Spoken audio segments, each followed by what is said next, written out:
Unhod sa blood sugar level, kini ang gipamatud-an ni Roger Colonia, taga Maligaya, Malaybalay City, Bukidnon, tungod sa iyang pagtumar sa Serpentina Plus Herbal Capsule. Para magtato yung kwan, diabetic mo naman kwan ba, blood rin yung mga panaw. Dayon? Pero makatumar ka, hindi na, kaya na ginanawan mo. Anong gusto ko natin?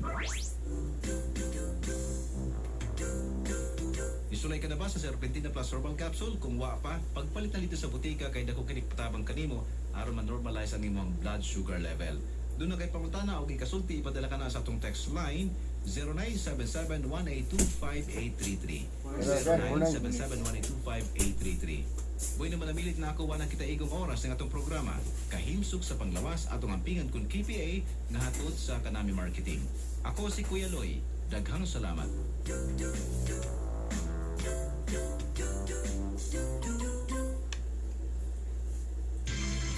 Broadcasting from the third floor of the Amando B. Amatong Civic Center, College Park, Dipolog City, Zamboanga del Norte, Philippines.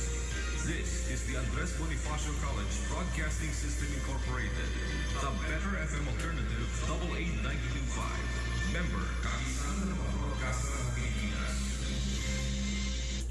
Ang atong takna untop alasay sa kabuntagon. Kining musunod nga programa usa ka binayran.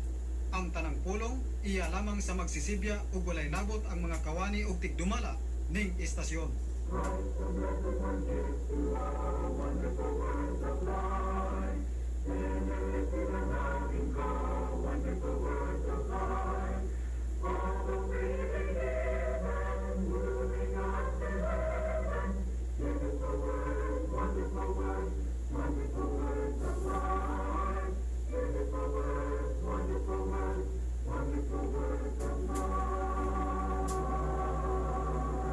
Hello, mayong buntag, magandang umaga po, good morning. Welcome sa atong tulumanon na guluhan o words of life o mga pulong sa kinabuhi. Usa ka tulumanon nga ang katuyuan mao ang pagpahibalo sa makamatuoran nga nahipatik sa balaang kasulatan, ang paglaban sa kamatuoran ug ang pagyagyag sa mga baka kapag tulunan. Ang nagpaluyo niini mao ang mga iglesia ni Kristo kun Churches of Christ. Ang mga iglesia ni Kristo nga nagatuo og nagatudlo nga si Ginoong Hesukristo matuod nga Dios. Naka-live broadcast kita karon diri sa atong pinangga nga estasyon DXAA 92.5 FM naglanog-lanog diri sa Dipolog City. Pasalamat sa atong pinangga o buutan nga manager si Sir Jet Opilat kay siya mo'y kauban nato karon sa master control bisan pa diya sa technical department. Ya, pasalamat po ta kang Justin Parangan kay siya mo nangunay kanato pagkuha og video. So kining atong programa radyo na nakaibipa. Bueno, sa atong mga viewers, ipareho ko no pakanaog kay kapusot-pusot nito mga viewers. Number 1, Crystal May Parangan Dias, Malaysia. Noy Unado dire sa Dipolog, David Uyohoy, then Maripe Sarsa sa Canada, then matod pa ni Crystal May, good morning tay anto all listeners. Chichi Igia James, maayong buntag sa tanan, especially to my brothers and sisters in Christ.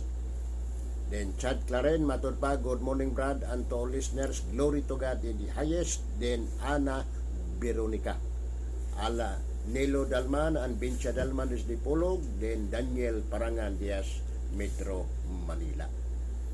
So nining kabuntagon nila po lain misunan nga atong tagaag pagtagad. Kagahapon misunan doon na may nangutana. Dayon sa iyahang gisaysay, matod pa, wala kuno'y relihiyong makaluwas kay ang kaluwasan pinaagi sa pagtuo lamang. Ipadangat ni Brother Roger Candot Dias Marupay nga mao dinay pagtulunan nila, pagtulunan sa Alliance Church ay lamo kalain. Mao na gitudlo sa ilang mga pastor, sa ilang mga elder, sa ilang mga deacons, na walay relihiyong makaluwas. Nga ang kaluwasan pinaagi sa pagtuo lamang. Ha? Onya, maigsunan, dunay gipadanga kay doon naman tayo gipangutana nga asa may bersikulo Brad, pangutana ng imong pastor Roger, pangutana ug asa may bersikulo nga walay relihiyong makaluwas. Hamay bersikulo nga ang tao maluwas pinaagi sa pagtuo lamang. So di ay gi-text maigsunan. Matod pa diri sa maong text. Brad, maayong tamsa murag dili mao ni.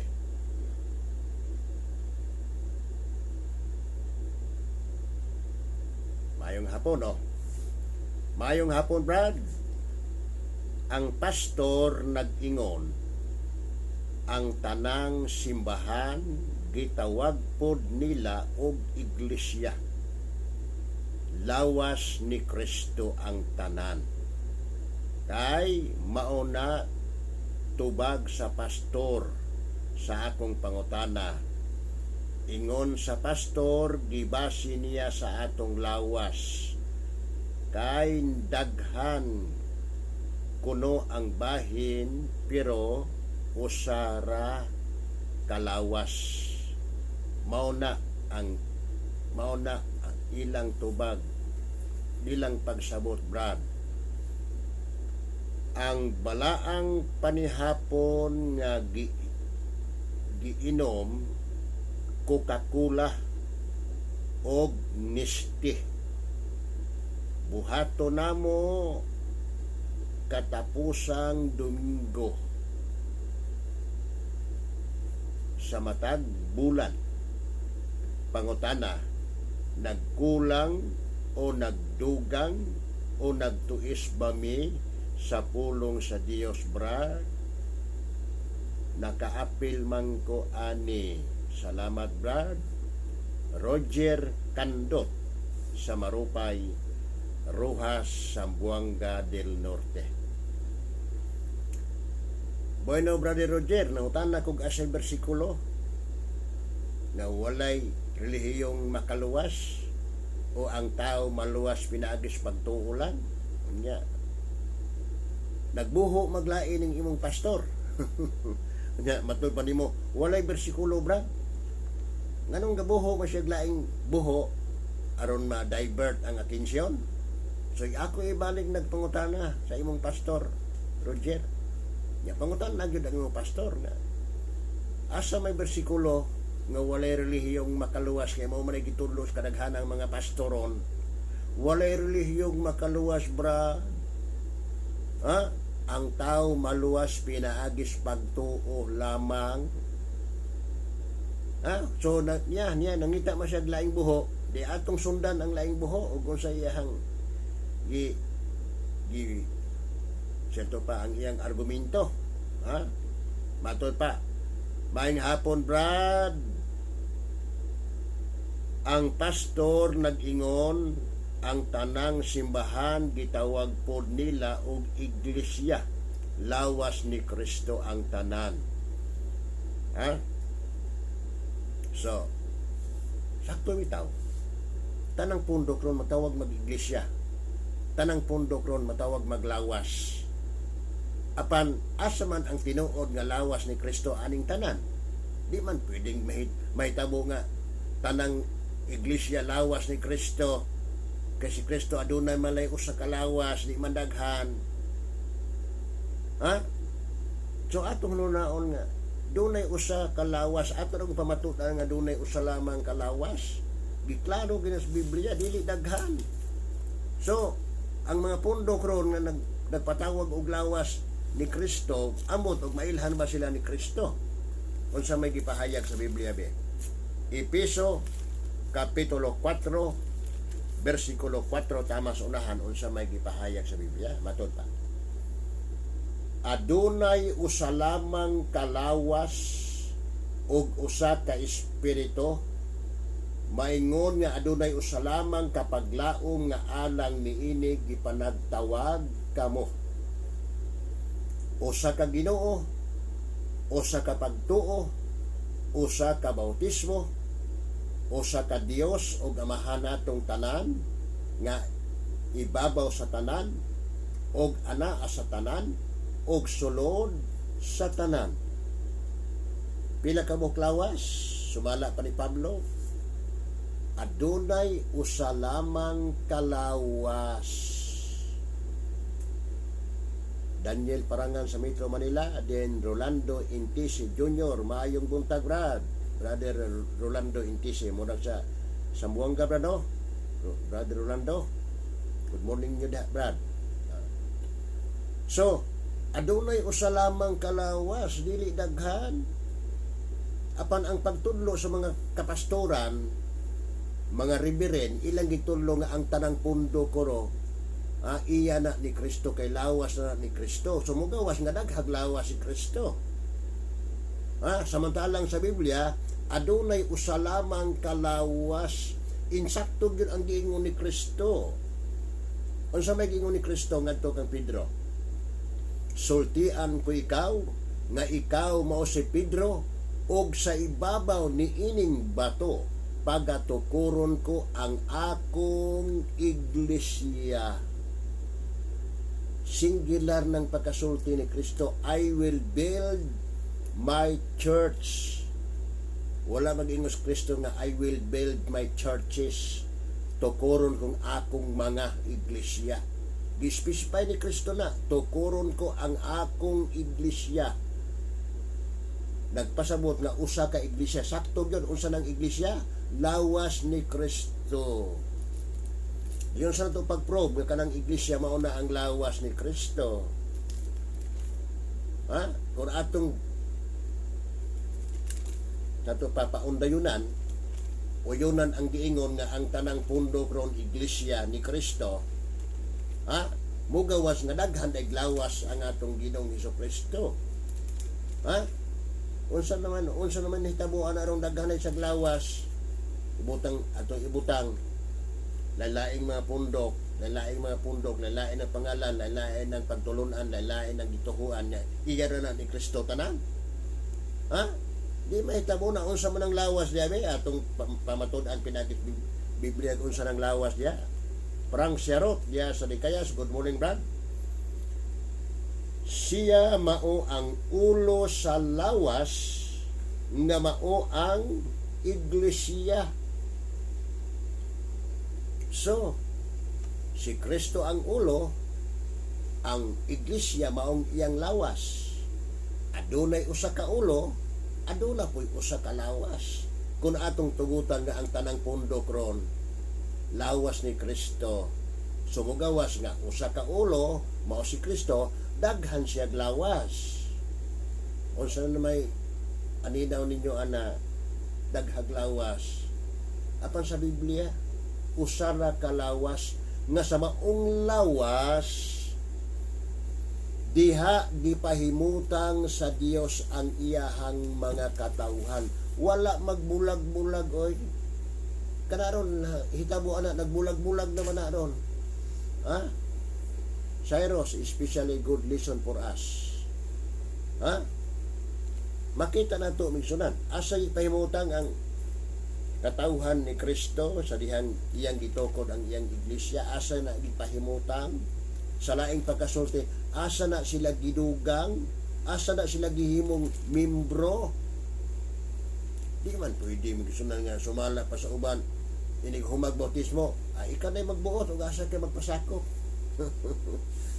Ikaw na magbuot ug asa kay masimba, basta kay nagtuo lang kang Kristo. Dili na pwede migsunan, di na pwede.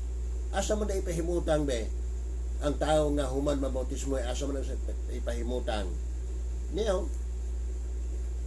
Unang Korinto 12 versikulo 13 matod pa sa Biblia. Kay pinaagi sa usa ka espiritu kitang tanan mga Hudiyo o mga Gresyanhon, mga ulipon o taong gawas, na bautismo ngadto sa usa ka lawas, og kitang tanan gipatuhop og usa ka espiritu. Di man ibiya nga gisulatan ni Pablo ini ang iglesia sa Corinto, dili biya tanan. Ang iglesia sa Corinto, asa sila gipahimutang, asa sila gihiusa, diha sa usa ka lawas. Unsa man ang lawas, mauna ang iglesia nga gitukod ni Kristo. Busa ang bersikulo 27 o 28, gipahayag ni Pablo na, unang Corinto 12, unsa may iyang gingon. Kamo mao ang lawas ni Kristo og ang matag usa kaninyo bahin niini. Kanang pulong kamo diha mao ang lawas ni Kristo. Kanang pulong kamo retirado na sa mga membro sa iglesia sa Corinto. Kamo mao ang lawas ni Kristo. Unsa ang lawas ni Kristo? Mao na ang iglesia ni Kristo. Nagpasabot pag ingon ni Pablo nga kamo maong lawas ni Kristo, nagpasabot na kamo mao ang iglesia ni Kristo ug ang matag usa kaninyo mga bahin ni ini. Kidaghan magbahin ang iglesia nga iya ni Kristo. Sama na to ron sa usa ka lawas. Dunay ulo, dunay lawas. Ang maong lawas daghang bahin. Naa nang dalunggan, naa nang mata, naa nang ilong, naa nang baba, naa nang liog, naa nang kamot, naa nang tiil. Apan usara na kalawas, unya under na sila sa ulo. Pag ingon sa ulo baba, musulti ng baba, mandok mo na sa ulo.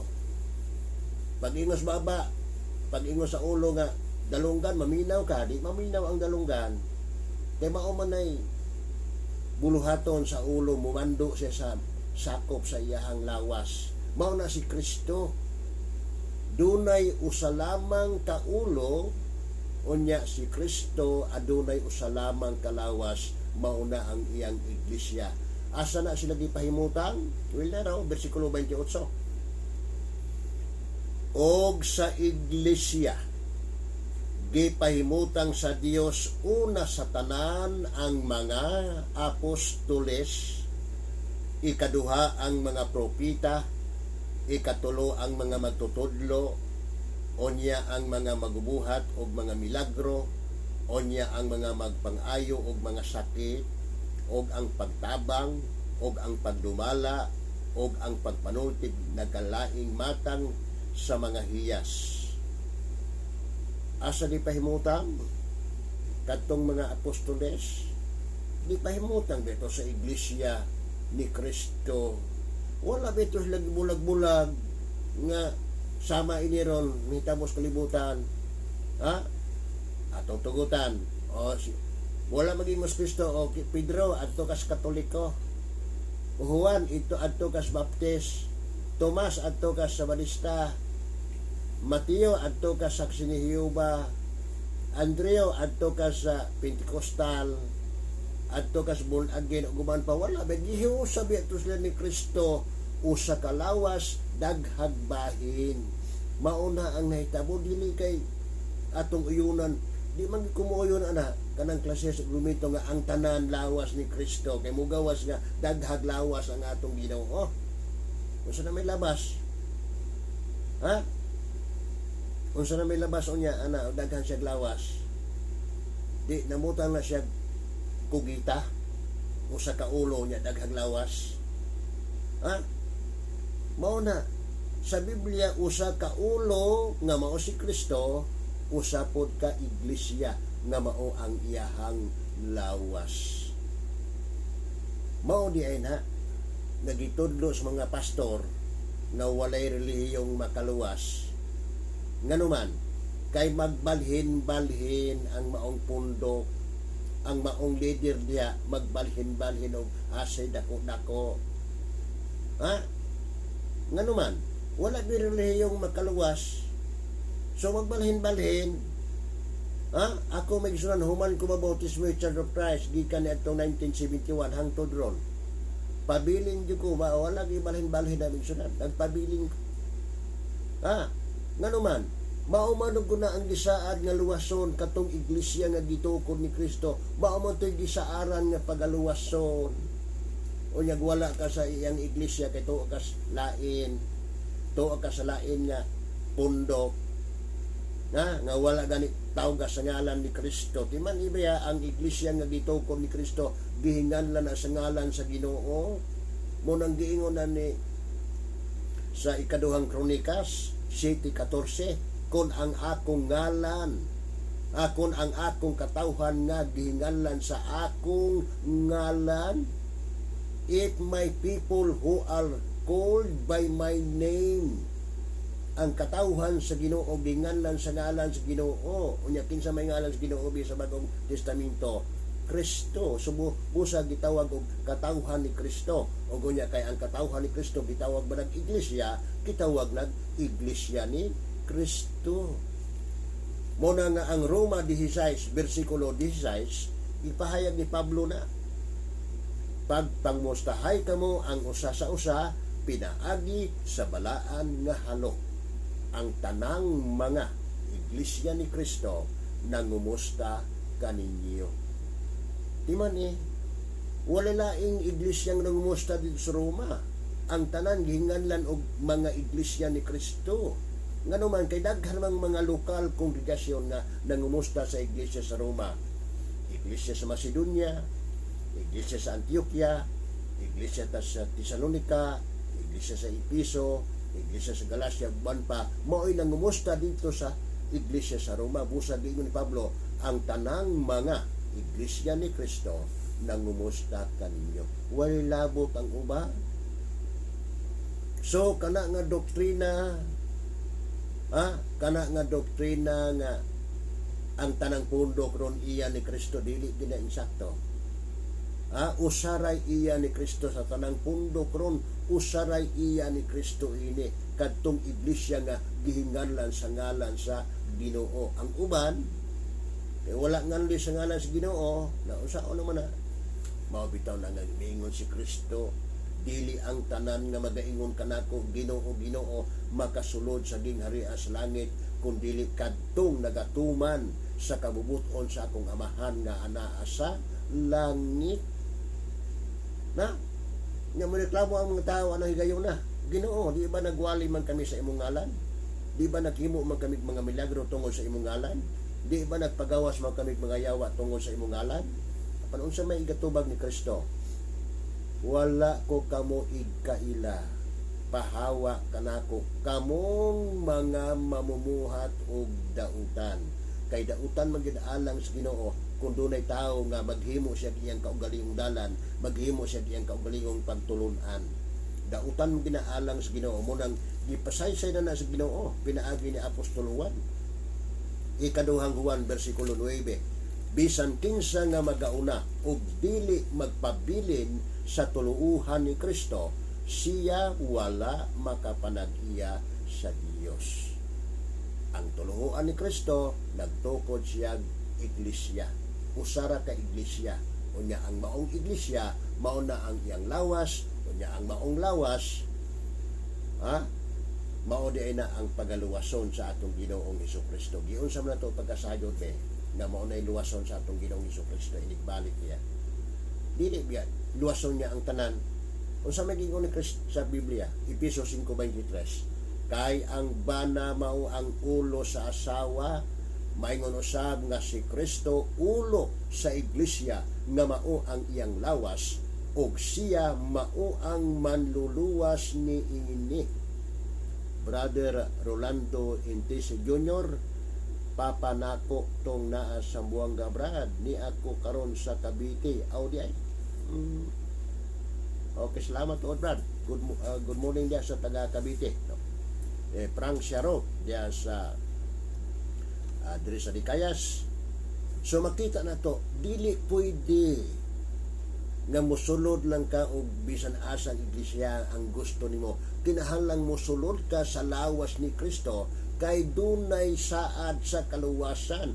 Asa man gikan, asa man sila luwasa, kay luwason man ka, asa man luwasa sila. Well, luwason gikan sa malabot na kadautan. Musugot mo sa madili dunay umalabot nga kadautan isunan. Sugod na ni ron kining hitabo ron ning pandemic. Sugod na kay global crisis kini. Unsa may gingon?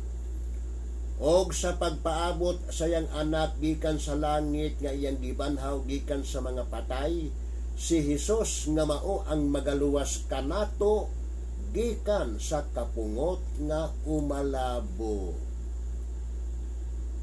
Kinsa man na sila ang luwason gikan sa kapungot nga umalabo. Mao na ang iglesia nga gitukod ni Kristo. Mo nang miingon si Kristo, muadto ako aron sa pag-andam og luna-alang kaninyo, og sa mahiadto na ako og makaandam na kog luna-alang kaninyo, muanhi ako pag-usab aron pagakuha o kamo ganhi uban kanako aron diin gani ako ato usab kamo. So mo na ang tinaw. Brother Roger, pangutan na sa tong imong pastor o sa bersikulo nga walay relihiyong makaluwas. Pangutan na po ng imong pastor o asay bersikulo nga maluwas ang tao pinaagis pagtuo lamang. Bersikulo ha, dili komentaryo. Bueno, ato sa pabati kanyo kining usa ka awit naguluhan kini og All the way my Savior leads me. All the way my Savior leads me. What have I to ask beside? Can I doubt His tender mercy, who through life has been my guide? Heavenly peace, divine His comfort, here by faith in Him to dwell. For I know whatever befall me, Jesus doeth all things well. For I know whatever befall me, Jesus doeth all things well. All the way my Savior leads me, cheers each winding path I tread, gives me grace for every trial, feeds me with the living bread. Though my weary steps may falter, and my soul athirst may be, gushing from the rock before me, lo, a spring of joy I see. Gushing from the rock before me, lo, a spring of joy I see. All the way my Savior leads me, oh, the fullness of His love, perfect rest to me is promised in my Father's house above. When my spirit cloaked in mortal wings its flight to realms of day, this my song through endless ages, Jesus led me all the way. This my song through endless ages, Jesus led me all the way. Okay, pagkatahom sa maong awit, Brother Roger, kandot diya sa Marupay, Brad, pamalandungi, dili tanang pundok ron iya ni Kristo. Nagpasabot, dili tanang iglesia iya ni Kristo. Usara, kung doon na mga 40,000 ka mga iglesia ron nga milukop sa kalibutan, usara ang iya ni Kristo diha. Ang maong iglesia, gitawag na sa ngalan sa Ginoo. Bueno, ondo dalahay sa Bukidnon, ang Lily Carvajal aninyon dire sa Dipolog City. Bueno, wala po tayo oras kung doon ay mga pangutana, doon ay mga reaksyon, ipadangat pinaagi sa tong cell number 0912-414-9664 o bin sa atong messenger sa ngalan sa Church of Christ nga nagatuo nga si Kristo matuod nga Dios. Kini si Edgar Parangan, kauban nato si Justin Parangan, Mirinol Dalman sa Saudi Arabia, then Joel R. Sa ngalan sa Church of Christ, nagtuo nga si Kristo matuod nga Dios. Kini si Edgar Parangan, kauban nato si Justin Parangan, inabagan sa atong pinangga o baaptik nga manager, si Sir Jet Opilat Manamilit sa pagingon. Daghang salamat sa inyong pagpaminaw.